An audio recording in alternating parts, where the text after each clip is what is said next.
How's it going, guys? It's Seven Take Care, and today I just wanted to share with you guys why your card gets declined on PayPal. So if you like this type of content, make sure you hit that subscribe button and bell notification to stay notified with the latest videos on this channel. With that being said, I'm i7 Tech, and let's get into this video.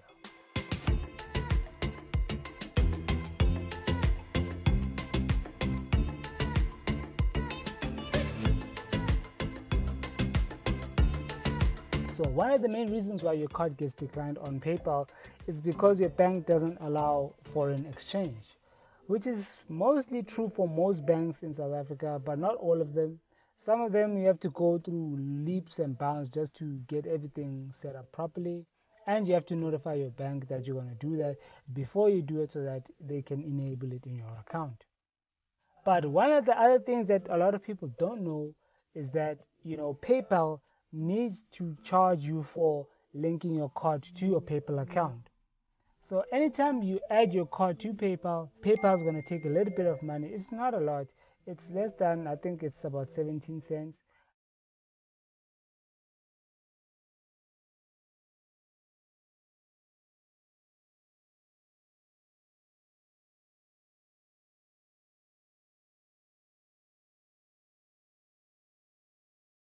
If you don't have money in your account more than 50 to 100 Rand, don't try linking or adding your card to PayPal because it's going to decline. Just like making a purchase at a store, you're not going to go to a store and pay for something if you know that you don't have any money in your account. Of course, it's going to decline. And once you make sure that you have money in your account, make sure that your bank supports foreign exchange.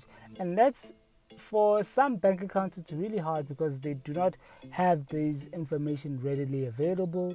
You can either go to your nearest branch and ask them if they accept foreign exchange, in which accounts accept foreign exchange in your bank, and if the account that you're using does accept foreign exchange, then you know that you can easily link your PayPal account to your account. Because sometimes you buying those zero fees bank accounts may come with terms and conditions that don't allow you to do things like foreign exchange, or student accounts also have their own restrictions that might also be a hindrance for you. Always make sure with your bank first before you do this. Sometimes we tend to rush into doing this, and then when we encounter problems, then we start asking questions of, why is this doing this? Why is this not doing that? Instead of just going to our branch and finding out the necessary information. What account do I have, and what the pros and cons of having that account? It is that simple. You need to know your account, what it can do, what it can't do. Once you know that information, then you know that things like PayPal won't give you problems. The reason why a lot of people are facing problems right now is either one, did not go and seek out that information, or when they opened their account, they did not ask that information because they didn't know that they're going to do PayPal in the future. Because back then PayPal wasn't that famous.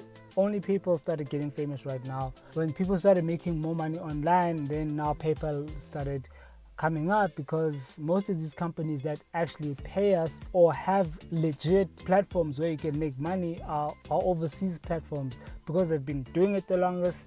They have more of an infrastructure, more than South Africa. Yes, South Africa is coming up a little bit. There's a company here, there's a company there, but none of these companies are as established as in the European countries like the US and all these other European countries. When influencers started popping that side, they started also making different other ways to make money, because just having one stream of income is not really that great. Because you see what YouTube is doing now with the ad program. If you don't know, read up about it, search. There are a lot of videos on YouTube about what's going on with YouTube. This is not a video for that. If you want a video of me talking about YouTube and what's going on with YouTube, just leave a comment down below. Tell me if you also have a channel or you're going through something similar like that. Just let me know.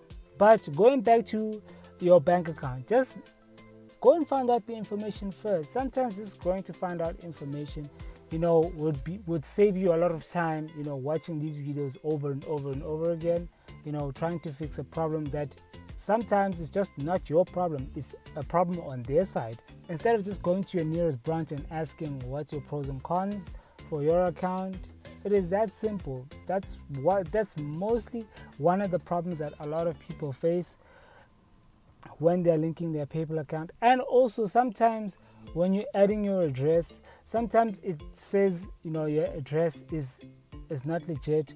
I've had this problem once or twice with some of my other subscribers that I helped with linking their accounts, and they've had this problem of when they tapped in their address and it says it's an invalid address.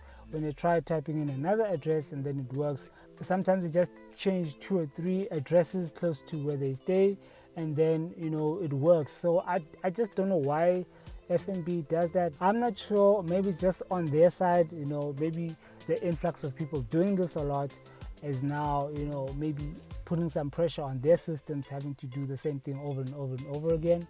So just check with your bank, make sure that everything is good. Just checking with your bank will save you a lot of time, save you a lot of hassle. I can give you all the advice that I know of and what I've learned from teaching other people and showing other people and helping other people to link their accounts. But at the end of the day, sometimes I cannot know everything, because the information that I go on is the information that I get from you as the person that wants to link the account. Sometimes, most of the times, probably you won't give me all the information that needs to be that you need to give me for me to actually to link your PayPal account properly, for sometimes personal reasons, because maybe there is your personal information in that. And I understand a lot of people are, we are very uncomfortable and we do not want to give our personal information to just anybody, that we don't know. So I really understand that, and I just urge you to go to your nearest bank. For those of you that are having problems, if I have an answer, I will answer you. If I don't, or if my answer is not helpful to you, go to your nearest bank branch and then they can help you more extensively, because you can give them your information and they'll look into your account on their system and tell you what's the problem. It's mostly 100% that simple. If you're a student, you might have to get someone else to link their account to your PayPal until you have finished your studies, or you can open a different account that's not a student account. And most of the time, you just give me a quarter picture, and I need half the picture so that I can complete the full picture for you. And these are the reasons why your card gets declined, is because of you don't have money in your account, or your bank doesn't allow foreign exchange for your specific account. You just have to check with your bank and make sure that you know what your bank account's limitations, and it's that simple. So if you have any problems, leave a comment down below, and if I have the knowledge of that specific problem that you have, I'll answer it for you. And if I don't, just make sure to go to your nearest branch. It's that simple, it's that easy. Anyway, this has been Isaac Tech. Thank you guys for watching. Make sure to like, subscribe, and press that bell so you can stay notified with the latest videos on this channel. With that being said, I'm Isaac Tech, and I'll see you guys in the next